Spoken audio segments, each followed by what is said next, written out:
नमस्कार मित्रांनो, ठरलं तर मग या मालिकेच्या आजच्या भागात आता प्रियाने स्वतःच्या सगळ्या गोष्टी पणाला लावून स्वतःचा जीव धोक्यात घालून किल्लेदारांच्या घरात एंट्री तर मिळवलेली आहे, परंतु सायली ही प्रियाच्या जाचापासून आणि प्रियाच्या त्रासापासून किल्लेदारांना वाचवण्यासाठी एक मोठं पाऊल उचलणार आहे आणि तिला माहीत आहे की प्रिया ही घरात शिरल्यानंतर सगळ्या घराची वाट लावते आणि तसंच ती प्रतिमाचीही पुन्हा वाट लावेल. म्हणूनच असं आयली आणि अर्जुन स्वतः या सगळ्यावर जातीने लक्ष ठेवत प्रतिमा आत्याकडे राहण्याचा निर्णय घेणार आहेत. आणि त्याच निर्णयामधून आता अर्जुन हा एक जे गाठोड आहे ते सुभेदारांच्या घरी तन्वीच्या रूममध्ये सापडल्यानंतर दुसरं गाठोड आता ते कशा प्रकारे तो किल्लेदारांच्या म्हणजेच रविराजच्या घरी शोधण्याचा प्रयत्न करणार आणि ते जेव्हा गाठोड त्याच्या हाती लागणार तेव्हा मात्र अर्जुन हा पूर्णपणे या सत्यापर्यंत पोहोचणार आहे की सायली हीच खरी तन्वी आहे. कशा प्रकारे या गोष्टीचा उलगडा होणार आहे ते आपण या ट्विस्टमध्ये आता आपण पाहूया. तर मित्रांनो, आतापर्यंत आपण मालिकेत पाहत होतो प्रतिमा ही खूप कंटाळलेली असते, कारण जे काही आगीच प्रकरण ती समोर पाहते की प्रतिमा म्हणजेच प्रिया ही कशा प्रकारे स्वतःला जाळून घेण्याचा प्रयत्न करते. म्हणूनच ती विचार करते की नाही काही झालं तरीही मला या सगळ्यापासून सुटलं पाहिजे, कारण प्रिया ही मुद्दामच हे सगळं जाळून घेण्याचा प्रयत्न करते आणि आपली मुलगी आपल्या आयुष्यात आली, जर ती आपल्या आयुष्यातून कायमची निघून गेली तर आपलं काय होईल याचा विचार हा प्रतिमाच्या मनात येतो आणि त्यामुळे ती खूपच घाबरलेली असते. आणि खरं तर आगीला पाहिल्यावर तिने स्वतः हे ते सगळं थांबवलेलं असतं आणि नंतर मग नागराज पण प्रतिमाला समजावतो की वहिनी, तुम्ही करताय ना ते अगदी योग्य करताय, आपण या तन्वीराला घरात घेऊया, नाहीतर ती मुलगी ऐकणार नाही आणि ती काहीतरी वेगळंच करून बसेल. त्यापेक्षा आपण एकच काम करूया की आपण लवकरात लवकर हा डिसिजन घेऊया की हिला इथे आपण ठेवून घेऊया. जरी दादा नसला तरीही आपल्याला तिला इथे ऊन घेतलं पाहिजे, कारण जर ही त्या आपल्या दरवाजात अशी जळाली की मग तिचं काही झालं तर ते सगळं आपल्यावरती येऊ शकतं, असं नागराज प्रतिमाला समजावतो आणि मुद्दामच तो तन्वीच्या बाजूने बोलतो.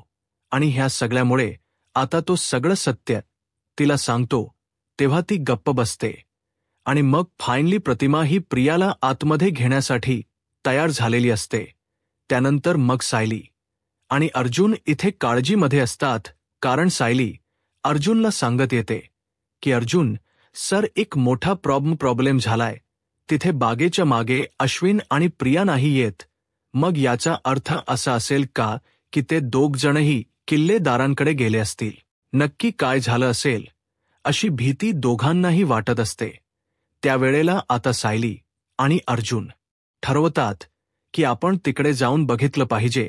जर तिकडे त्या प्रतिमा म्हणजेच प्रतिमातेच्या जीवाला धोका असला तर, किंवा पुन्हा एकदा ब्लॅकमेल करून प्रियाने तिकडे जाण्याचा प्रयत्न केला असेल तर तेव्हा कल्पनाला खरं तर खूप टेन्शन येत असतं की माझा मुलगा म्हणजे अश्विन हा प्रियाच्या नादाला लागून हे सगळं काय करतोय.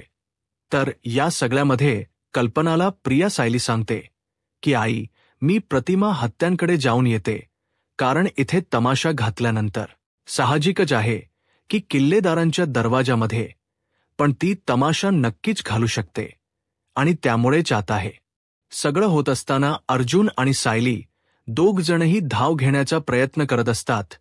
तर इथे प्रियाला घरात घेतल्यामुळे तिला आनंद अगदी गगनात मावेनाचा झालेला असतो. प्रिया ठरवते की आता अश्विन आणि मी छानपैकी इथे मस्तपैकी राहणार. अरे बापरे, ही गादी, या गादीवर तर किती दिवस झाले मी झोपले नाहीये. खरंच तिला खूप आनंद होत असतो आणि ती तसं अश्विनला बोलून पण दाखवते की अश्विन, अरे किती दिवसानंतर मला अशी लक्झरियस माझी रूम मिळाली आहे. इतक्या दिवसांपासून या सगळ्याची वाट बघत होते.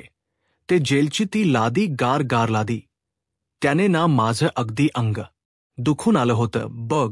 परंतु आता मला इतका आनंद झालाय म्हणून सांगू ना तुला मी, खरंच मला खूप बरं वाटते. की माझी लादी मला परत पुढे मिळाली. मला खरंच खूप बरं वाटते. त्यावेळेला आता अश्विनही मागून येतो आणि म्हणतो की मला माहीत होतं तन्वी, परंतु असा वेडेपणा करायचा नाहीस परत. तुला इथे राहायला मिळावं म्हणून तू किती काय काय केलेस. तेव्हा ती म्हणते की मला माहीत होतं अश्विन, मी हे केल्यावर माझ्या आईचा जीव नक्की पागळेल. मी मरती म्हटल्यावर ती नक्कीच माझ्यासाठी काही ना काहीतरी करेल. आणि बघ, माझ्या आईचा माझ्यावर खूप जीव आहे. तिने डायरेक्टच या सगळ्यासाठी मला एक्सेप्ट केलं. मग हे ऐकल्यावर अश्विन म्हणतो की हो, खरंच खूपच जीव आहे प्रतिमाहत्याचा तुझ्यावर. तेव्हा मग आता हे सगळं होत असताना अश्विन म्हणतो की बघू ना, न्यूज चॅनलवर काय काय अफवा दाखवता येत जाऊ दे. ठीक आहे, आपण एकच काम करूया, आपण इथे ना आता व्यवस्थित राहूया आणि मी पण माझ्या कामावरती लक्ष देतो. थोडे दिवस आपण इथे राहू, त्यानंतर मग आपण आपली दुसरीकडे कुठेतरी सोय बघू, असं आता तो तिला सांगत असतो. नंतर मग प्रतिमाही तन्वीला आतमध्ये घेतले. त्यामुळे खरंतर खूप टेन्शनमध्ये असते. आता आल्यावर रविराज भाऊजी काय बोलतील याच टेन्शन हे प्रतिमाला आलेलं असतं. कारण सुमन तिला तसं सांगत असते की मला कळत नाहीये, जर रविराज भाऊजी आले तर ते नक्की काय करतील, कारण आपला हा निर्णय जो घेतलाय पण हा त्यांना आवडेल की नाही माहिती नाही. आता त्याचंच टेन्शन प्रतिमाला पण आलेलं असतं. ती म्हणते की हो, मलाही त्याचीच काळजी वाटते. परंतु आता जेव्हा प्रियाला तिने आतमध्ये घेतलेलं असतं तेव्हा ती काहीच बोलत नाही, कारण तेव्हा ती टेन्शनमध्ये असते. परंतु आता प्रतिमा ठरवते की नाही, सुमन मला तिला सुधारण्यासाठी काहीतरी केलं पाहिजे. ती जशी पहिले राहायची तशी या घरामध्ये ती आता राहू शकत नाही. सुमन म्हणते की म्हणजे काय बोलताय तुम्ही. तेव्हा त्यावर प्रतिमा म्हणायला लागते की याचा अर्थ एकच आहे की काही झालं तरीही त्या तन्वीला आता या घरात काम करावे लागणार आहे. ती स्वतःचा सासर वगैरे सोडून इकडे आली आणि आरामात राहिली तर त्याला काहीच अर्थ होणार नाही. तिच्या आयुष्यात शिस्तच राहणार नाहीये. तेवढ्यातच मग ते दोघींचेही बोलणं सुरू असताना तिथे रविराज येतो आणि रविराज आल्यावर सुमन त्याला बाहेर भेटते. सुमनला तो म्हणतो की सुमन, अगं काय झालं, म्हणजे तू इतकी टेन्शनमध्ये का आहेस. तेवढ्यातच आता प्रिया रडत रडत बाबा बाबा असं करत आतमध्ये येते. रविराज चिडतो आणि म्हणतो की एक मिनिट, ही मुलगी इथे काय करतीये, म्हणजे मला कळत नाहीये हिला इथे तुम्ही कशाला घेतली. अगं, या मुलीचं इथे काय काम आहे. असं रविराज आता प्रतिमा आणि सुमन दोघींवरती फार ओढत असतो. तेव्हा मग ती म्हणते, बाबा प्लीज माझं ऐकून घ्या ना. तेव्हा तो तिला बाजूला करतो आणि म्हणतो की एक मिनिट, तू बाबा का बोलतेस. मी तुला माझी मुलगी मानत नाही, त्यामुळे प्लीज तू माझ्यावरती असे काही हक्क दाखवण्याचा प्रयत्न करूच नकोस अजिबात. प्रतिमा आणि सुमन एकमेकींकडे बघतच राहतात. त्याच वेळेला आता हे सगळं होत असताना रविराज भयंकर चिडलेला असतो. अगदी वादळ आलेलं असत, कारण ती घरात आल्यामुळे त्याला खूप जास्त राग आलेला असतो. आणि त्यावरच आता इथे सायली ही तिच्याकडे बघतच राहत असते. मग सायली तेवढ्यातच घरी आलेली असते. अर्जुन आणि सायली खूप घाईघाई तिथे येतात की प्रिया कुठल्या प्रकारचा तमाशा तर नाही करत आहे ना. आणि हे बघण्यासाठी आता सायली येते आणि सायली बाहेरच पेट्रोलचा वगैरे वास बघते, म्हणून ती धावत धावत आतमध्ये येते. अर्जुन सायली म्हणतात की काय झाले. तेवढ्यातच आता प्रतिमा येते आणि प्रतिमा म्हणते की सायली तू आलीस. तेव्हा ती म्हणते की हो प्रतिमा, त्या मला माहीत होतं की इथे नक्कीच काहीतरी घडणार, कारण या प्रियाला मी बाहेर पाहिलं तर ती नव्हती. मला वाटलंच होतं की तिथे ती नसणार, म्हणजे इथे काहीतरी येऊन ती गोंधळ घालणारच आहे आणि म्हणूनच मी इथे आले बघण्यासाठी. असं म्हटल्यावरती आता रविराज तिच्याकडे बघतच राहतो. नंतर मग रविराज तिच्याकडे बघत असताना प्रतिमा ही म्हणते की हे बघा, मला माहिती आहे माझं चुकलं, पण प्लीज माझं ऐकून घ्या ना. अश्विन म्हणतो की काका हे बघ, आता हे दोघेजण आली आहेत. ते सांगायला आलेली असणार तुला की तू प्रियाला घराच्या बाहेर काढ, परंतु हे सगळं तू स्वतः ठरव ना. अरे, तुझी मुलगी नाही, तरी पण तू या सगळ्या गोष्टी इतक्या कॅज्युअली कशा काय घेऊ शकतोस मला कळतच नाहीये. प्रतिमाच्या जीवाला घोर लागला होता म्हणून तिने आतमध्ये घेतले आणि काय करण्याचा प्रयत्न करत होती माहिती? नवी स्वतःचा जीव संपवण्याचा, स्वतः जीव देण्याचा प्रयत्न करत होती, स्वतःला जाळून मारण्याचा प्रयत्न करत होती. मग आपण काही गप्प बसणार आहोत का? आता लगेच सायली म्हणते की ही काही जुनी सवय नाहीये. तिची अश्विन भाऊजी, हे सगळं तिचं जुनच आहे, नवीन नाहीये काही सवय, असं बोलून दाखवते. तेव्हा अर्जुन पण आता हसतो आणि म्हणतो की हो, आम्हाला माहीत होतं हे सगळं ती इथे येऊन करणार आणि म्हणून आम्ही इथे आलो. पण खायनली इथलं सगळं आटोपलेलं दिसतंय वाटत हेच सगळं काही प्रकरण. तेव्हा आता सायली पण त्याच्याकडे बघून हसायला लागते, कारण अर्जुनला आणि सायलीला अगदी अचूक माहीत असतं की ही कशी वागणार आहे ते. त्यावेळेला मग आता प्रिया त्याला म्हणत असते की बघितलंस अश्विन कसं बोलतात हे सगळे, आणि मग उगस मला असं बोट दाखवतात की मी चुकीचं वागते म्हणून. खरंच मी जे काही केलं ते मनापासून केलं ना? मला सांग ना, या लोकांना वाटतंय की मी हे सगळा खोटारडेपणा केलाय. तेव्हा मग रविराज म्हणतो की एक मिनिट तन्वी, खरं तर मी इथे असतो तर तुला इथे मी घरात उभंच केलं नसतं आणि तू इथे स्वतःला जाळून घेण्याचा प्रयत्न करत होतीस. हे सगळं तू स्वतः करत होतीस आणि तुला काय वाटतं की तुला घाबरून, आम्ही तुझ्या या सगळ्या धमक्यांना घाबरून तुला इथे मी ठेवून घे, तर ते अजिबात होणार नाहीये. तेव्हा मग त्यावर प्रतिमा निर्णय देते की हे बघा रविराज, मीच तिला घरात घेतले. खरंच तर रविराजला तो निर्णय मान्य नसतो. रविराज म्हणतो की हे सगळं कशासाठी केलेस तुम्ही? तुला खरं खरं विचारतोय प्रतिमा, तुला माहिती आहे ना या मुलीने किती त्रास दिला सगळ्या गोष्टींसाठी, मग का? तेव्हा मग प्रतिमा बोलते की रविराज, जी आग पेटवण्याचा तिने प्रयत्न केला होता ना, त्यावरून मला खरंच खूप टेन्शन आलं आणि त्या आग पाहूनच मी घाबरलो. तेव्हा मग आता अर्जुन आणि सायलीला समजून येतं की मुद्दामच तिने आगीचा वापर केला, कारण त्याच्यामध्ये प्रतिमाला ती ब्लॅकमेल करू शकते हे तिला अगदी बरोबर कळलेलं असतं आणि म्हणूनच तिने आगीचा वापर करून हे सगळं खरंतर घडवून आणलेलं असतं. नंतर मग आता अर्जुन आणि हे सगळं बघत असतो तेव्हा तो म्हणतो की ही मुलगी ना मुद्दाम करते सगळं प्रतिमा त्या तुझ्या सिंपतीसाठी. तेव्हा ती म्हणते की हे बघ अर्जुन, तिने सिंपती मिळू दे नाही तर आणखी काही, परंतु एक गोष्ट मी नक्की सांगेन तुला की तिला आता या घरामध्ये ती आलीय तर तिला शांततेत बसता येणार नाही. म्हणजे पहिले जशी ती माहेरपणाला यायची किंवा जशी ती माहेरी राहायची तसं तिला नाही जमणार. तिला आता या घरातली काम केली पाहिजेत आणि त्यामुळेच मी आता सुमनलाही सांगितले की तूही कोणत्या प्रकारच्या कामाला हात लावू नकोस घरातली. आता सगळी एकूण एक जी काम आहे ना ती तन्वी करणार आणि तन्वीला तिच्या चुकीचं प्रायश्चित्त भोगता येऊ दे. आणि किती काही झालं तरी शेवटी आम्हाला तरी कधीतरी आराम मिळाला पाहिजे ना, म्हणूनच घरातले नोकरच्या त्याचप्रमाणे सुमन या सगळ्यांना ती सांगते की कोणी घरातल आल्या कामाला हात लावायचा नाहीये. इथे तन्वी आली ना तर ती सगळी काम करेल आणि खरं तर एक प्रकारची तिला शिक्षा समजायची. घराला कसं सांभाळून ठेवायचंय, घरातल्यांना कसं जपायचं हे या आशावरून तिला नक्कीच कळेल.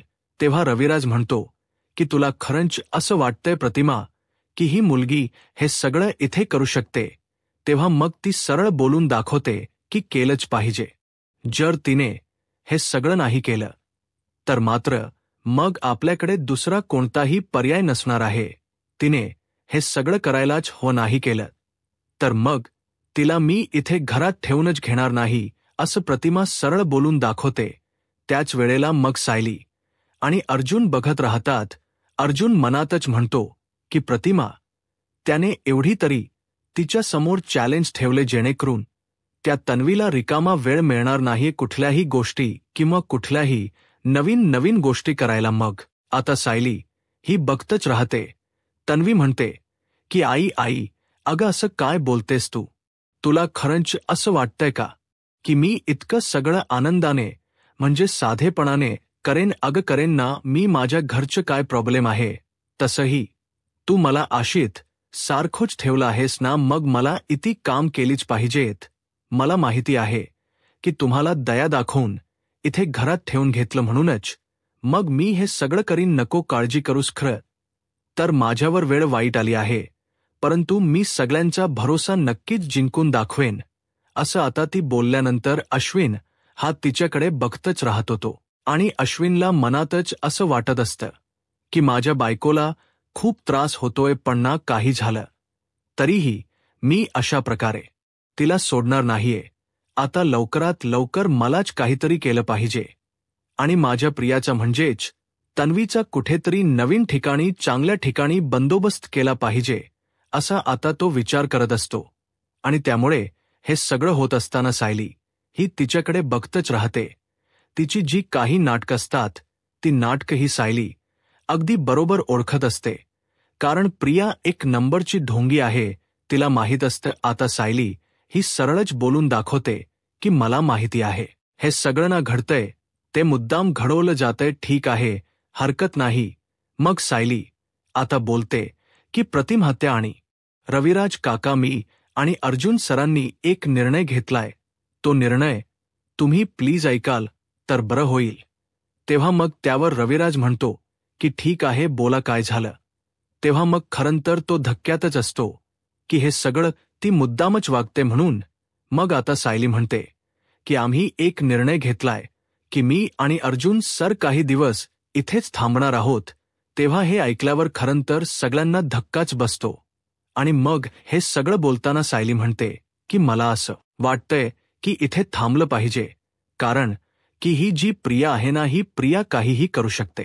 मला तिच्यावरती अजिबात विश्वास नाहीये. आणि प्रतिमात्यांच्या गोळ्याच्या प्रकरणापासून तर मला असं वाटतंय की मुद्दाम हे सगळं घडतंय. मुळे एक मिनिट, तुला जर असं वाटत असेल की तू इथे एकटी राहिलीस आणि तू काही करू शकशील प्रतिमात्याला, तर असं आम्ही अजिबातच करू देणार नाही. सायली म्हणते की हो, मी इथेच थांबणार आहे आणि लवकरात लवकर या सगळ्या प्रकरणाचा छडा आम्हाला लावायलाच पाहिजे, कारण जी माझी प्रतिमाहत्या आहे तिच्या बाबतीत काही चुकीचं आम्हाला घडू द्यायचं नाही.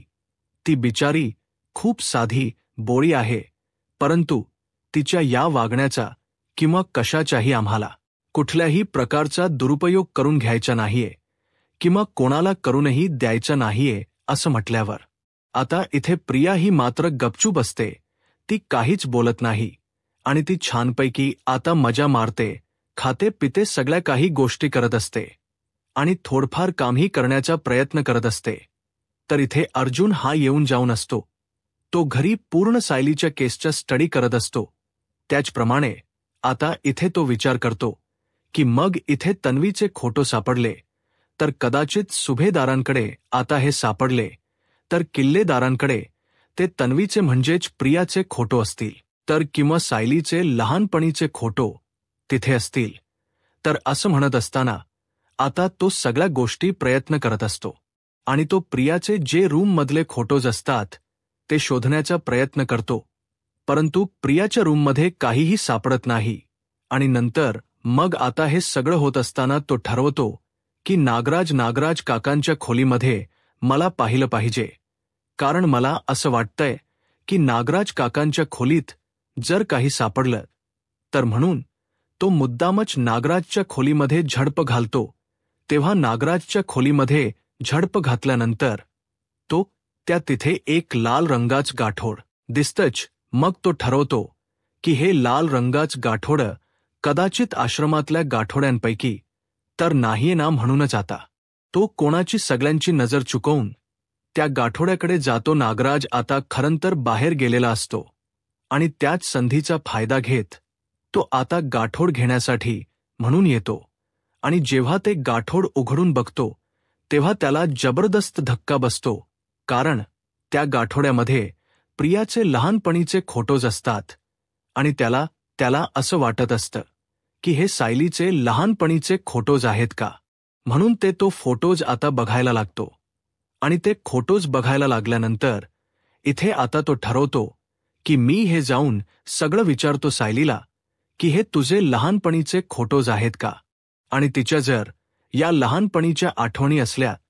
तर मी समजून जाईन की हे सगळं तिनेच म्हणजेच तिच्या लहानपणीचं आहे. आता अर्जुन हा तिथे असलेल्या सायलीकडे जातो आणि ते गाठोड हे सायलीला दाखवतो आणि म्हणतो की सायली, मला सांग की हे लहानपणीचे फोटोज तुझे आहेत का. तेव्हा आता ती हसायला लागते आणि म्हणते की अर्जुन सर, अहो हे फोटोज तुम्हाला कुठे सापडले, हे फोटोज तर तन्वीचे आहेत, म्हणजेच प्रियाचे लहानपणीचे फोटोज आहेत हे. मग आता हे पाहिल्यानंतर अर्जुनला धक्काच बसतो की बापरे, हे प्रियाचे लहानपणीचे फोटोज. मग तो सायलीचे फोटो दाखवतो आणि म्हणतो की मग हा फोटो कोणाचा आहे, ही तन्वी आहे ना. तेव्हा ती म्हणते की नाही अर्जुन सर, हा तर माझ्या लहानपणीचा फोटो आहे. असं म्हटल्यावर आता इथे सगळ्या गोष्टींचा उलगडा झालेला आहे आणि प्रिया तन्वी नसल्याच सत्य हे सगळ्यांसमोर आलेलं आहे. आता पुढे काय होईल हे पाहायला आत्ताच माझा महाराष्ट्र या यूट्यूब चॅनलला सबस्क्राईब करा. धन्यवाद.